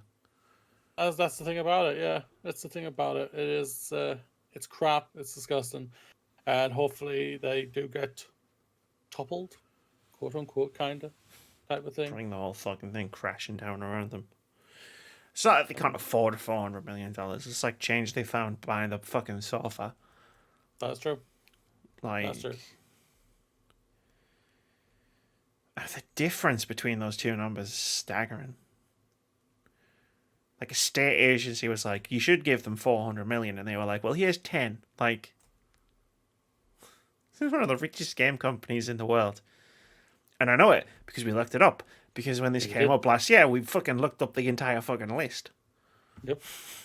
They are one of the richest game companies in the world, and one of the shittiest. All they've done is one game. They got another couple of games coming up.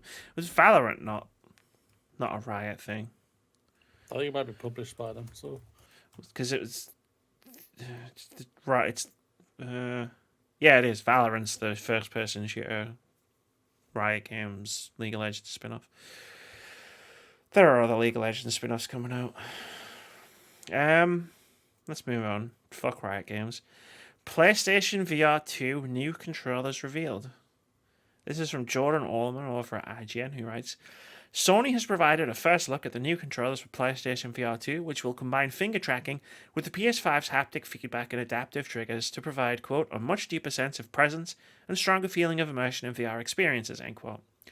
Revealed on PlayStation Blog, the new controllers ditch the old-school PlayStation Move 1 design for a more ergonomic set of peripherals that fit around the user's hands.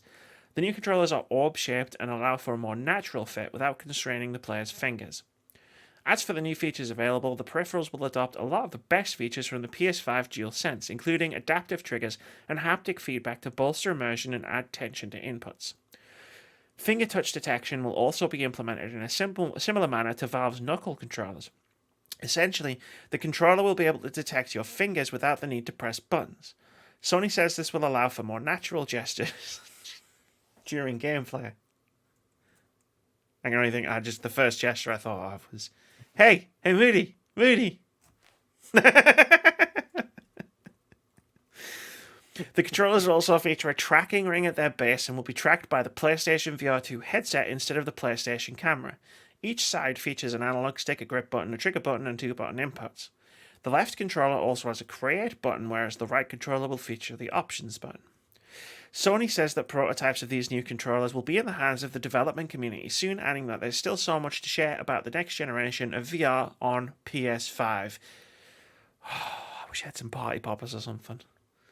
They look pretty sexy, I won't lie. They look comfortable as well. Thank you, someone out there, and I said that all of this, so I'm taking credit for all of it. Like, those PlayStation Move controllers were the bane of PSVR's very existence. Yeah, it was. And I'm so happy they're being replaced. So I want to throw this out here. I'm surprised they've shown this this early. I am. Because I honestly don't think this is probably coming until 2022. It's not. But now kind of makes me think, is it earlier? No. What? Are they actually thinking of maybe dropping it at the end of this year? No. They won't drop it in a fall season. There's no way. Well, didn't they drop they drop the first one in the fall season. Well, they will. They won't do it. Like, yeah, okay, fair enough. I was wrong. They're still not going to do it. The thing about it, the first year of a console life cycle, we all know, is arguably the most deadest. No. So it's the perfect time to actually probably throw it out. It's the perfect time to throw out a peripheral that costs 50 quid. It's not so much the perfect time to throw out a peripheral that's probably going to cost about 400. You and me would say that, yes. This is different, though, when it comes to a company. Again, though. They're thinking opposite, I can guarantee you. I'll tell you what. Like, if you can go on the internet right now and buy a PlayStation 5 in preparation for getting PSVR 2, right now, I will consider the possibility that PSVR 2 might come out at the end of the year. And that's not for me to say put your money where your mouth is. That's for me to say you can't buy a PS5 right now. I was going to say, I can't buy a PlayStation 5, so... This would be pointless to bring it out this year. Like no, this is the traditional sort of hardware reveal ramp up, right? It's like they're showing you the controllers now. Well, that's what said. They did the same with the PlayStation 5. They showed the controller first. They did. Which was, They did a thing. It was a blog post like this. With but it wasn't. Yeah, Kimball, not Kimball. Keighley. Jeff Keighley. Yeah. Why do I think Kimball? Kimball. What's Kimball? Jimmy Kimball. Kimball. Is that a detective? No, it's a late night show in America. Late night show talk host for ABC. Disney own him, if that helps. Richard Kimball, the fugitive. Richard Kimball, Dr. Richard Kimball, the fugitive. I didn't kill my wife. I don't care. I said Jimmy Kimball. Yeah, you said Kimball, and I was like, Kimball. My mind was going to the fugitive. Aren't you supposed to be the movie podcast movie podcast host? No, I just saw that film first time last year, so it's amazing. I didn't kill my wife. I don't care. And how dare you? But you will. Like, the Simpsons did a good parody of it with Milhouse. So what are you thinking next year? Yeah, I think they're going to reveal the VR headset itself sometime this year. What's drop early next year, March? This is the foundation. Yeah. This is like the first bit. This is to get people interested, and then they'll reveal the headset itself later this year, and then they'll start talking about games again later this year. I think the headset will drop next year sometime. I don't think there's any point in releasing it this year because. Oh, I agree. I don't think there's any point, but it doesn't mean they won't do it. They want to sell it. Like, the thing about tech is, especially expensive tech like this, like expensive peripherals, they want as many early adopters as possible. And most of their early adopters are trying to early adopt a PlayStation 5 right now. Ordinarily, we'd be past the early adoption window for PS5. But because no one can buy one, like I feel like that's extended a little bit. Thank you for that, Scott. But yeah, no, like this controller is a fucking godsend. Like, and I love the fact, like, I said all of this when we were talking about PSVR not that long ago, but like, I love the haptic feedback, adaptive triggers. Like, if you go back to our PS5 review where I was talking about the DualSense controller and how immersive just using that controller is and how it feels. Like, I was playing Control this week for an upcoming retrospective, and like, they've implemented haptic feedback into that game, so like even just like walking around the world, it's like you can feel the footsteps in the controller, and it feels really weird. Like, it's gonna take some time to get used to haptic feedback, I feel like, but it feels really cool too. It's not to the level of Astro, the game that came out, the Astro game that came out last year. But like, if you put that into a VR setting where it's like you're holding the controllers in either hand, and you've got the finger tracking, which Vive has, which I've used on Russell's Vive headset, that's also really cool.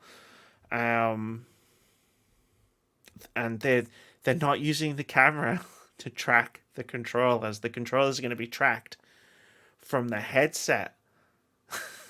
Like a proper VR headset should. Like, I'm just so angry that they just decided to repurpose old shite PlayStation 3 tech for the PSVR. And like, I'm never going to be not mad about that. But this does alleviate it somewhat. Yeah, when you get it, you're going to be like, also again, thank you. All is forgiven. Cheers. But no, get off it, Bernie! These controllers these controllers sound amazing. So like my hype for PlayStation VR 2 is high because the controllers sound great. And it makes me think that, like, the reason for that is it makes me think that they've really thought about PlayStation VR this time around. I'm not saying they didn't last time, I'm just saying they made some mistakes last time. First time doing something you always do, so. Tell that to the HTC Vive. You never get it right the first time. HTC Vive got it right the first time. But it was also 750 quid. Like I said, you don't get it right the first time. That's why I was happy Russ bought it. That needed to be. It was a infinitely more like in terms of how it was put together and the components that was used and the technology involved. It was an infinitely more expensive. Like it was definitely always going to be like really expensive. But now you can spend 400 quid on a Quest. Yeah. Which I'm tempted to do. We live in the future. That is a really good headset, and I've been tempted multiple times. You know, I nearly didn't buy a PS5 to get a Quest. Yeah, that's true. And I'll be honest. Maybe we should talk, Amy. I'm going to be honest. Right now, as it stands, I'm keeping an eye on this PSVR 2 stuff, but Quest / PSVR 2 is higher on my priority list than a new Xbox. That's all I'm going to say. Poor Xbox. Maybe if you didn't make Game Pass so great. One final story in before we move on to my part. Nier Automata on Game Pass / Windows Store is a different port to the Steam version, doesn't need fanfics. This is from Jody McGregor over at PC Gamer, who writes, if you bought the version of Nier Automata released on Steam in 2019, the Game of the Year edition, you'll remember the controversy. PC Gamer called it playable but disappointing, thanks to issues including locked frame rate, stretched UI and ultra-wide, awkward keyboard and mouse controls, and problems with resolution that could only be fixed by downloading a separate program to enable borderless Windows mode. Some players experienced stuttering and even crashes. No patch was released for any of these issues. Modders eventually came to the rescue with FAR, the Fix Automata resolution tool, which not only fixed the bugs but also improved the visuals. On March 18th, Nier Automata was added to the Game Pass for PC subscription service and put up for sale on the Windows Store. It's not the Game of the Year edition, however, but the Become as Gods edition released on Xbox One in 2018, with the DLC bundled in. Though it doesn't have the Valve character accessory, a big set of red valves you could jam in a 2-piece head, it's the same game, except that it comes with the borderless windowed mode as standard, so it runs at the right resolution. There's an option to enable Fidelity FX CAS, and players aren't reporting any of the stutters or crashes that affected the previous PC release. While it still has a frame rate capped at 60, this does seem like an overall substantially better port than the one released on Steam. That version, enhanced by the FAR mod and its visual improvements, is currently the best available way of playing Nier Automata on PC, but it's a shame that work was necessary in the first place. Microsoft just fixed Nier Automata on PC, which is wild when you think about it, because when they first started doing Play Anywhere on PC, before Game Pass, and they were releasing like PC versions of their game that you could only buy on the Windows Store, like it was routinely like known that any Xbox game that was released on the Windows Store, like the Windows Store is such a terrible experience that it would be fucked up in some way. So it's quite funny that the Windows Store version of Nier Automata, available via Game Pass, works better than the Steam version. I didn't even know it needed a fix on Steam, so... I mean, again, I've never played it on Steam, so I did not know any of this. But, you know, you learn something new every day. That's true. Well, if the game's working now, does the thing it needs to do, play the game, it's fantastic, can't ask for much more. Yeah, it's one of those things where it's just like, come on, Square, like, fix... If you're going to release a port of a game on a platform, release a patch to fix the issues within 2 years. That'd be great. That'd be great. It's a great game, and I'd hate to think of people missing out on it because the Steam port was bad. But yeah, I just thought it was funny. It works better on the Windows Store. 2021 really is upside down. That is true. That is true. You're gonna do games out next week, and I've got plenty of time to go and take a pee. Well, ladies and gentlemen, it's time for Games Out next week. Coming out next week, we have on March 23rd, Tucci PC, PlayStation 4, Xbox One, and Nintendo Switch. It is a game. Tucci, a being of great power, has gone mad, and now evil creatures are taking over the jungle. Help Rumi and her friends uncover the truth behind Tucci's actions and restore peace in the Amazon in this charming roguelike action game. Story of Season, Pioneers of Olive Town, Nintendo Switch. Welcome to Olive Town, a peaceful community established by your trailblazing grandfather and his friends. Now that you've taken over this farm, it's your job to carry on his legacy. Plant crops, raise animals, build relationships, and get to know the residents of your new home in this brand new entry in Story of Seasons series. Arkham Horror, Mother's Embrace, PC, PlayStation 4, Xbox One, and a Nintendo Switch. Inspired by the award-winning board game franchise, Arkham Horror and Mother's Embrace is an investigative game served by turn-based combat set in the cult universe of H.P. Lovecraft. One game coming out on March 24th. Excuse me. Paradise Lost, PC, PlayStation 4, and the Xbox One. It's winter. It's actually spring, but who cares? It's winter, 1980. Shinsmon, a boy raised in a post-apocalyptic wasteland, finds an abandoned Nazi bunker. Will he find what he's looking for? Play Paradise Lost and explore an underground world where Slavic mythology mixes the retro-futuristic technology.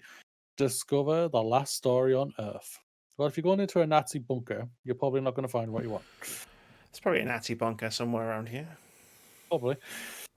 March 25th, Evil Inside, PC, PlayStation 5, 4, Xbox X and S, Xbox Series X and S, Xbox One, and a Nintendo Switch. Evil Inside is a first-person psychological horror game. After the death of his mother and the arrest of his father for it, Mark decides to contact her using the spiritual board, but it fades away, and here it is when it all begins. Mark will face his greatest fears to discover the truth. Dandy Ace, PC. Dandy Ace is an over-the-top action game that follows this fabulous magician seeking to combine and use his magical cards, fighting and looting his way to defeat the green-eyed illusionist and free himself from a cursed mirror. Black Legend, PC, PlayStation 5 and 4, the Xbox Series X and S, Xbox One, and the Nintendo Switch. A dark, immersive, turn-based strategy RPG, master tactical combat, and the art of the 17th century Archimedes? No. My brain's farting on that one. Alchemy, thank you. I don't know why. I'm just looking at it. My brain was like, blah, blah, blah, blah, blah. To liberate a doomed city from a bloodthirsty cult inspired by the great alchemist Mephisto. March 28th. 26th. 26th. 28th is 2 days after. It Takes Sunday. Two. PC, PlayStation 4, and the Xbox One. Embark on the craziest journey of your life in It Takes Two. Invite a friend to join for free with Friends Pass. And work together across a huge variety of gleefully disruptive gameplay challenges. What was that shaking of the head? Embark on the craziest journey of your life. I mean, I love Joseph Fares and I love how over the top he is, but I literally transitioned my entire agenda. It Takes Two is not going to top that. For craziness. Respect. Monster Hunter Rise. Nintendo Switch only. The newest entry is the critically acclaimed action RPG series is coming exclusively to the Nintendo Switch. Battle fearsome monsters and use your rewards to craft a huge variety of epic weapons and armor. Baldur Wonderland PC, PlayStation 5 and 4, the Series X and S, Xbox, and Nintendo Switch. Can you say that again? Because I didn't hear it. Balan Wonderland. Right. Welcome to Balan Wonderland, a wondrous all-action show, the likes of which has never before seen. Over 80 different costumes give you all of the action that you could possibly imagine. Genesis Noir PC, the Xbox One, and the Nintendo Switch. A noir adventure spanning time and space, when a love triangle between the cosmic beings becomes a bitter confrontation. You'll witness a gunshot fired by a jealous god, otherwise known as the Big Bang. Jump into the expanded universe and search for a way to destroy the creation and save your love. Cars and the Wild Mask. PC, PlayStation 4, the Xbox One, Nintendo Switch, and Google Stadia. Go on a journey as Kaz in this 90s classic inspired platformer. When the Crystal Islands get cursed, Kaz needs to save her friend Hugo, while facing enraged living vegetables. Just eat them. They're lovely. They're good for you.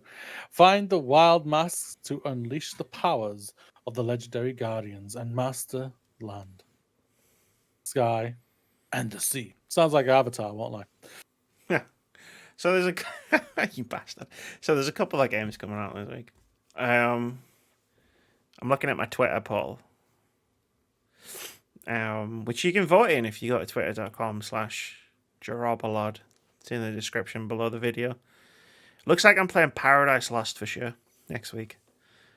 And then second place is a two-way tie between Evil Inside and Tunchi, which I need someone to break because the whole point of this was I didn't pick anything. So if someone could break that tie, that'd be great. What I do find funny is I can tell a lot of people haven't looked at the store pages because I linked all of the store pages for these games. Because if they did, they might have noticed that Evil Inside has a trailer.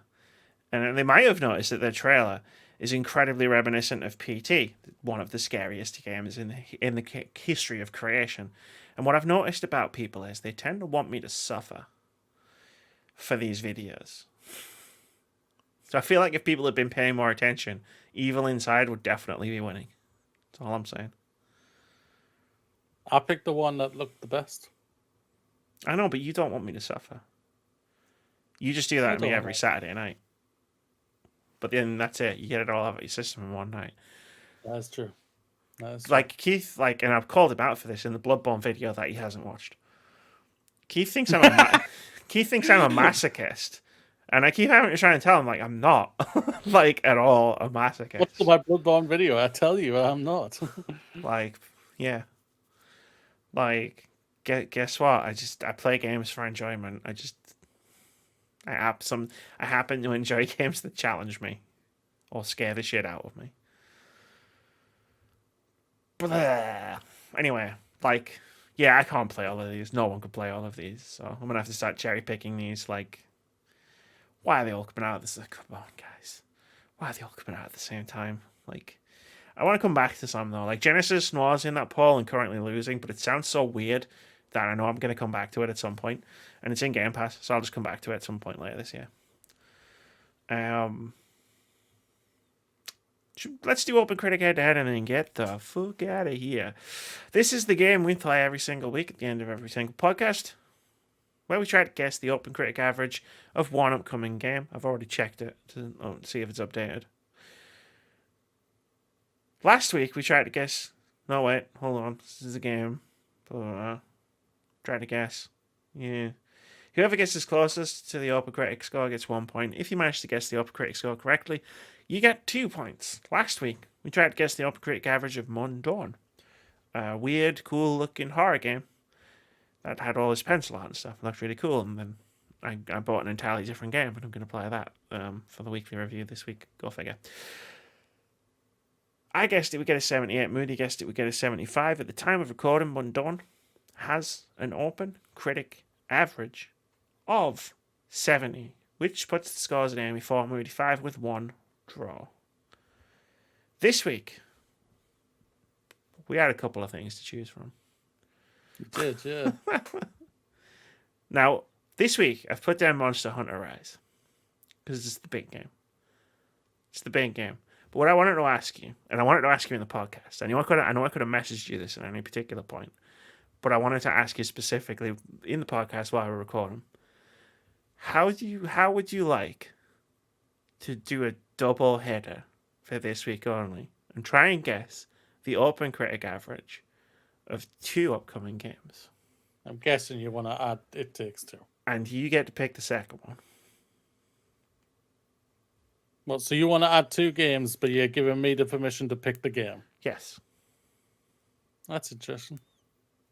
It takes 2. I'll pick it 2. So I will just update that. Thought we'd spice it up a bit. When I saw how many games were coming out. I think it's funny that I've suggested this before, and you said no. No, this is a one-off. I don't know why I'm putting Fox's name in there. No, I'm not going to do this all the time. I just thought it would be fun. No, but I think if you have something like this type of thing, I think it's a fair thing to do. Sometimes. It's my game. They're my rules. Okay, whatever. So, Moody. It's a very special occasion. Plus, it makes up for the one that we missed when no games came out. Because that happened once this year so far. That's true. What do you think the OpenCritic average is going to be for Monster Hunter Rise?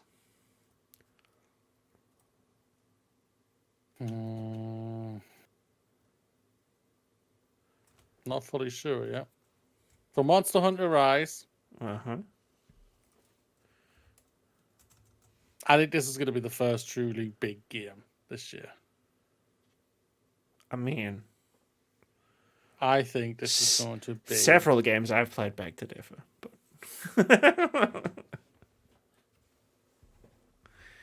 I'm going with it 88. 88. Cool. Well, that doesn't change what I was going to say.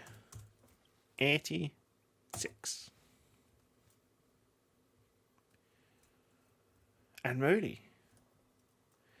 In a one-time only make-up for the week we missed. Decision, Royal Rumble, Blasto, Extraordinaire. What do you think the OpenCritic average for It Takes Two is going to be? So one, I'll be disappointed if this is a one-time only, but 2, 80. It's not going to be a one-time only, but if we ever have to make up for weeks, we can do that. Like this. I made it up this morning. As I do with most things that appear in the podcast. I just kind of make them up more or less on the spot. And you said 80, which is, again, isn't going to change what I was going to say. 76. So there's the potential that both of these could be draws, and the whole thing could be a wash. That'd be fun. Oh god, what are the odds? I'm trying to think. What would the odds be? What would the odds be? Yeah, no. The reason I normally keep it to one game a week is because, again, I'm like, there's like, I like the give and take and the balance of only doing this once a week is good, and like there's a chance it could spin out of control in one direction or the other if we start doing like multiples of games every week. I don't deny what you're saying there, but I think when it comes to, like, if it gets let's just say for the sake of argument, it gets to the point where you're like 10 points ahead. I'm just gonna stop caring or trying like to win the game. And that's when you're going to see me memeing every single week, like rolling dice. Thankfully, sorry, I'm butting in, and I apologize for that. But thankfully, to what I'm looking at, because I'm looking at the spreadsheet you have, there's no this type of header for a while now. The only one I can see that you could quote unquote kind of think it could be is the week of Humankind and Nier Replicant. But I would say Nier Replicant's probably the overall bigger game that we would probably try and guess the score for, like, and everything like that. If you look at right, I'm going to say this to you now on the podcast, and then I'm never going to say it again. So if you look at a week like April 12th, where currently there are 2 games coming out, and I'm not going to name the games. Neither of them are particularly big games. Neither of them might particularly make an impact on OpenCritic all that much. So what we could do is skip that, for example, and then if you go all the way down to June, the week of June 21st, there's a bunch of games coming out, and we could do 2 games from that week to make up the difference. I don't want to add extra games so much as, like, if there's ever a week where we skip one, like, we make it up later. So there's always 50, which might not necessarily be a great idea because it means there's 50 points in play, which means draws. But then there's double points and draws and all sorts, so that's always a possibility. But imagine if we drew. Imagine if we drew. I have this feeling that we're going to draw one of them. No, I mean at the end of the year, it's like 25, 25. Well, we almost did last year. I only won by 2 points. So. Yeah, but you'd won. It was like OpenCritic. You'd won. Fantasy Critic, sorry. You'd won well before. No, you won. You won. I'm saying it, but in this, you'd won a few weeks before at the end of the year.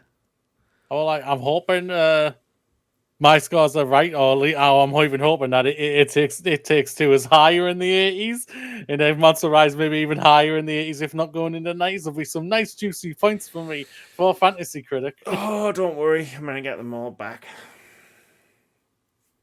and then some. That's gonna do it. That's gonna do it for episode 248 of the Words About Games podcast. People keep asking me, what are you going to do for episode 250? And the answer is, we're going to sit down and read the news, because this is a news and culture podcast. This isn't a podcast where you celebrate milestones. I thought about maybe seeing if Keith wants to come back, since he was one of the original founding hosts. In addition to having Moody here. That might be it. That might be it. That might be the sole expanse of what we do for 250. We'll just read the news. Well, I just want to say I will not be on next week, ladies and gentlemen, so you're free of me for next week. But I would, Amy, if you don't mind, I would like to know the game you will pick next week, so I can still give the number I want. Yeah. We won't do last year's rules where Patrick picked for you a couple of times. Yeah. I'll just send you the game.